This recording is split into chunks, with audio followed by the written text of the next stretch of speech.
What message do you have to Prince fans? Just keep saying prayers for everyone, for the family. There was no sign of this. This is just...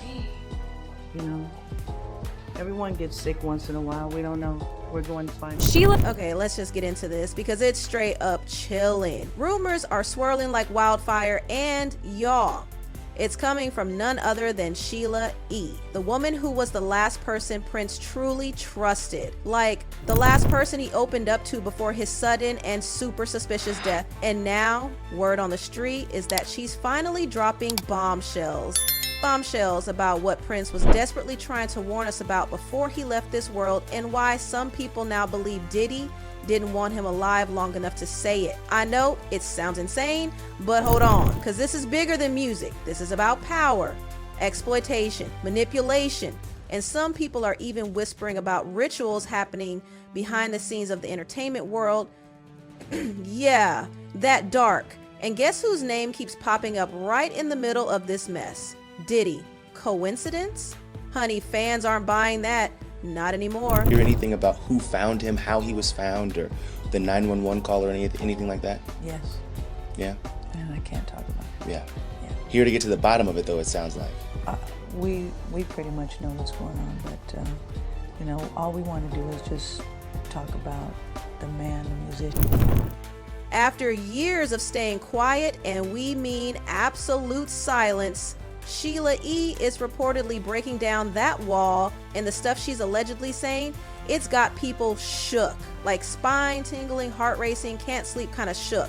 According to multiple sources, Sheila is saying that Prince wasn't just talking music, he was trying to protect the world from something dark, something that he believed people just weren't ready to face. Now let's rewind for a second. Sheila first met Prince way back in 1977 while performing with her father. Fast forward to 1984 and she was launching her solo career with The Glamorous Life, with Prince all up in the mix, co-writing and playing on the track.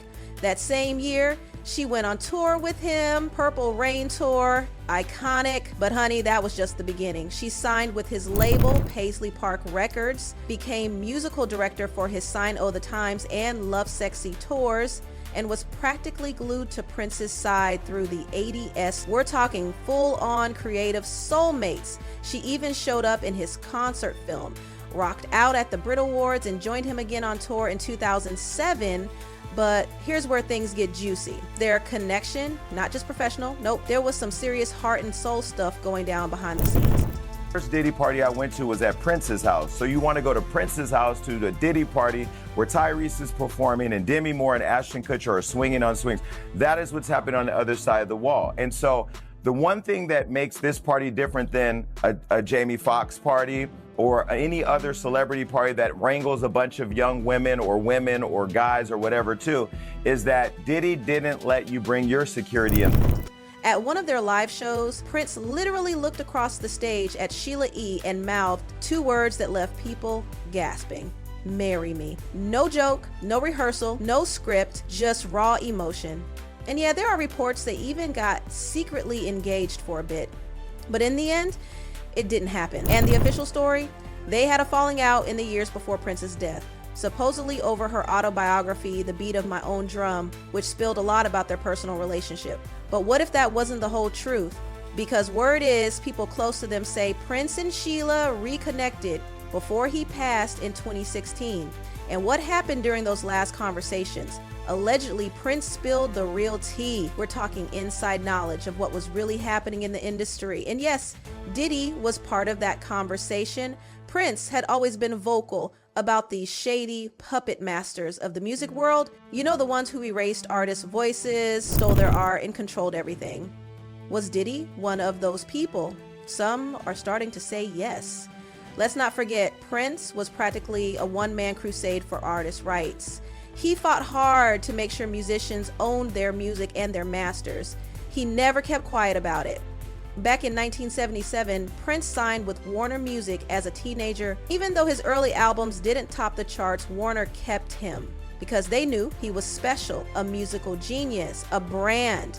And once MTV blew up in 1981, Prince was one of the first to harness the power of music videos and build an empire. But with success came betrayal. Prince started noticing how Warner was bleeding him dry, controlling him, owning him.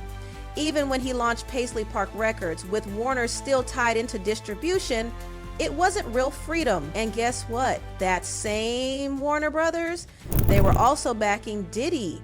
Let that sink in. Warner had a 50% stake in Diddy's Bad Boy Records. That's right, the very company that Prince said was exploiting him was also helping Diddy dominate the game. They controlled global distribution, digital and physical. Diddy was on top with artists like Mace, Mario Winans, and of course Biggie. When asked about the deal, Diddy boasted, "We're still here." He made it sound like he cracked the code. But fans now wonder, at what cost? And whose cost? December 31st, 1999. My publishing contract with Warner Chappell expired, thus emancipating the name I was given before birth, Prince, from all long-term restricted. And here's where things start sounding eerily familiar. Be the same way Warner reportedly used Prince and squeezed every ounce of his talent. That's exactly how Diddy allegedly ran things over at Bad Boy Records. Let's take Lil Jerome, for example. When asked if it was his decision to leave the label, he straight up said, "No, it wasn't. It was stress, pressure, and a total mental breakdown. I had a nervous breakdown," he admitted. Puffy didn't even flinch. He just shelved Jerome's whole album, 13 tracks, like it was yesterday's news. Gone. Poof. Then there's Carl Thomas. After losing his brother, guess how long Diddy waited before hitting him up? 1 week. 1 week, and he was like, "Let's get back in the studio. I got hits, no time to grieve. Just business as usual." And then there's Biggie. According to Diddy's ex-bodyguard Gene Deal, Biggie was about to leave Bad Boy and sign a better deal before he died. And after his death, all Diddy cared about was sales. Life after death was everything. It had to be one. No room for sadness, no space for mourning, just numbers. Top 10, top 5, number 1. That was the only thing that mattered. Even before Diddy got hit with lawsuits, he was already trying to clean his image, offering former Bad Boy artists their publishing rights back. Sounds generous, right? Well, not everyone bought the act. Aubrey O'Day? She exposed it for what it was. She said she saw the deal months in advance, and it came with strings.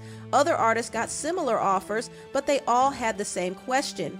What's the catch? Because let's be real, giving away publishing rights isn't about kindness. It's about control, silencing people before they talk, cleaning up your name before dirt sticks. And guess what? Prince saw it coming. He was already talking about this stuff long before it hit the mainstream. And if he confided even half of what he knew to Sheila E, it would explain everything, especially why Sheila's just now beginning to hint at the truth.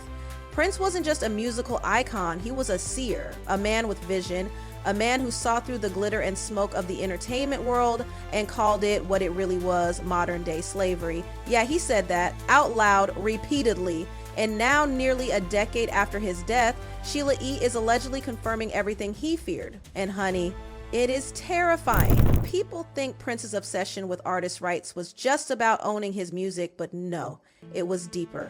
He wanted to expose the entire system, the machine that took more than contracts. It took people's legacies.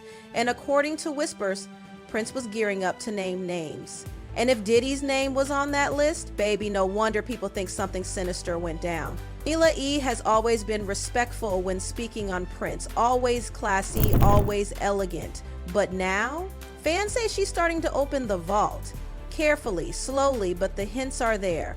And people are paying attention. She's been saying Prince was carrying something heavy, something he rarely shared.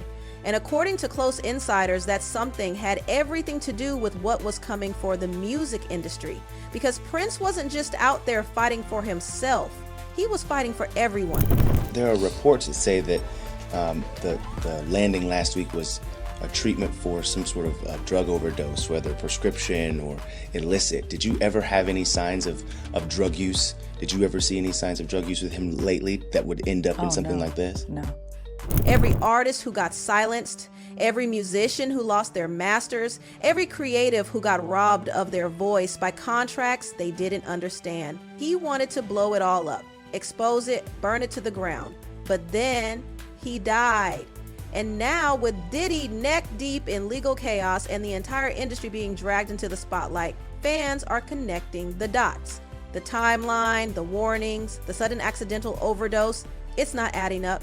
Sources say there are tapes, notes, and even recorded conversations where Prince allegedly documented the pressure he was under, not just from Warner, but from powerful figures who didn't want their secrets out. And some of those figures, they weren't just behind the scenes suits. They were front and center moguls. They were household names. People close to Prince say he wasn't just trying to free himself from a contract. He was trying to break the entire cycle.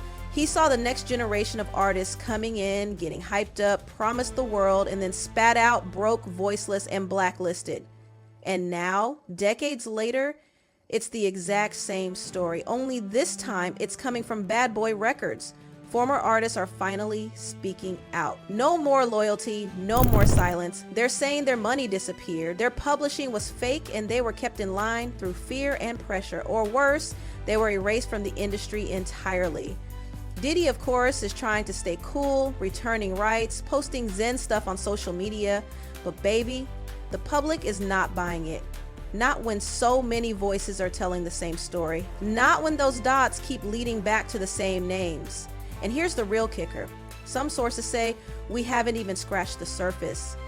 That what we've seen so far, it's just the beginning.